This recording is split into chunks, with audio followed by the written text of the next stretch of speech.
اعوذ باللہ من الشیطان الرجیم بسم اللہ الرحمن الرحیم۔ کہتے ہیں ایک بار حضرت جنید بغدادی سفر کے ارادے سے بغداد روانہ ہوئے۔ حضرت شیخ کے کچھ مرید ساتھ تھے۔ شیخ نے مریدوں سے کہا، تم لوگوں کو بہلول کا پتہ معلوم ہے؟ وہ کہاں ہوتے ہیں؟ لوگوں نے کہا، حضرت وہ تو ایک دیوانہ ہے، آپ اس سے مل کر کیا کریں گے؟ شیخ صاحب نے جواب دیا، ذرا بہلول کو تلاش کرو، مجھے اس سے کام ہے۔ مریدوں نے شیخ کے حکم کی تعمیم اپنے لیے سعادت سمجھی۔ تھوڑی سی کوشش کے بعد ایک صحرا میں بہلول کو ڈھونڈ نکالا اور شیخ کو اپنے ساتھ لے کر وہاں پہنچے۔ شیخ بہلول کے سامنے گیا تو دیکھا بہلول سر کے نیچے ایک اینٹ رکھے ہوئے سو رہے ہیں۔ شیخ نے سلام کیا تو بہلول نے جواب دے کر پوچھا، تم کون ہو؟ میں ہوں جنید بغدادی۔ تو اے ابو القاسم، تم ہی وہ شیخ بغدادی ہو جو لوگوں کو بزرگوں کی باتیں سکھاتے ہو؟ جی ہاں، کوشش تو کرتا ہوں۔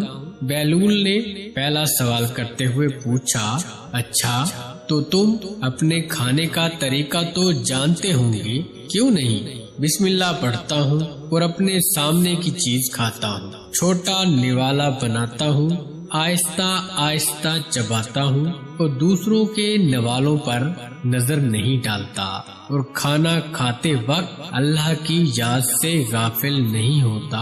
پھر دوبارہ کہا، جو لقمہ بھی کھاتا ہوں الحمدللہ کہتا ہوں، کھانا شروع کرنے سے پہلے ہاتھ دھوتا ہوں اور فارغ ہونے کے بعد بھی ہاتھ دھوتا ہوں۔ یہ سن کر بہلول اٹھ کھڑے ہوئے اور اپنا دامن شیخ جنید کی طرف جھٹک دیا۔ پھر ان سے کہا، تم انسانوں کے پیر مرشد بننا چاہتے ہو اور حال یہ ہے کہ اب تک کھانے پینے کا طریقہ نہیں جانتے۔ یہ کہہ کر بہلول نے اپنا راستہ لیا۔ شیخ کے مریدوں نے کہا، یا حضرت یہ شخص دیوانہ ہے۔ ہاں دیوانہ تو ہے، مگر اپنے کام کے لیے ہوشیاروں کے بھی کان کاٹ دیتا ہے۔ اس سے سچی بات سننا چاہیے۔ آؤ اس کے پیچھے پیچھے چلیں، مجھے اس سے کام ہے۔ بہلول ایک ویرانے میں پہنچ کر ایک جگہ بیٹھ گئے۔ شیخ بغدادی اس کے پیچھے پہنچے تو انہوں نے شیخ سے پھر یہ سوال کیا، تم کون ہو؟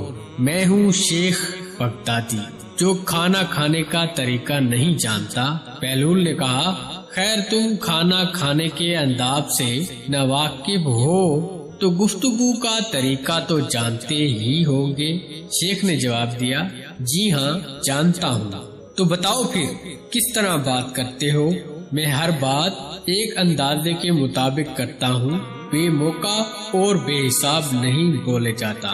سننے والوں کی سمجھ کا اندازہ کر کے خلق خدا کو اللہ اور رسول کے احکامات کی طرف توجہ دلاتا ہوں۔ یہ خیال رکھتا ہوں کہ اتنی بات نہ کہوں کہ لوگ مجھ سے بیزار ہو جائیں۔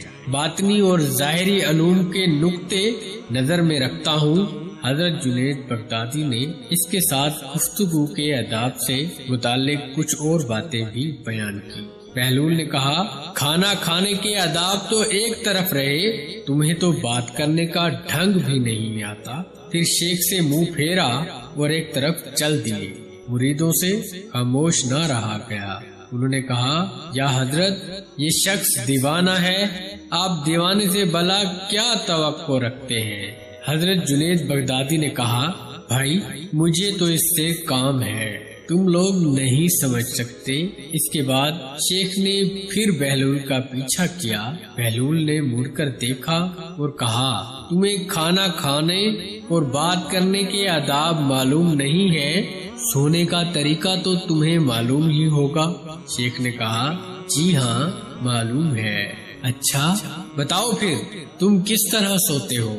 حضرت شیخ جنید بغدادی نے کہا، جب میں عشاء کی نماز اور درود و وظائف سے فارغ ہوتا ہوں تو سونے کے کمرے میں چلا جاتا ہوں۔ یہ کہہ کر شیخ نے سونے کے وہ آداب بیان کیے جو انہیں بزرگان دین کی تعلیم سے حاصل ہوئے تھے۔ بہلول نے کہا، معلوم ہوا کہ تم سونے کے آداب بھی نہیں جانتے۔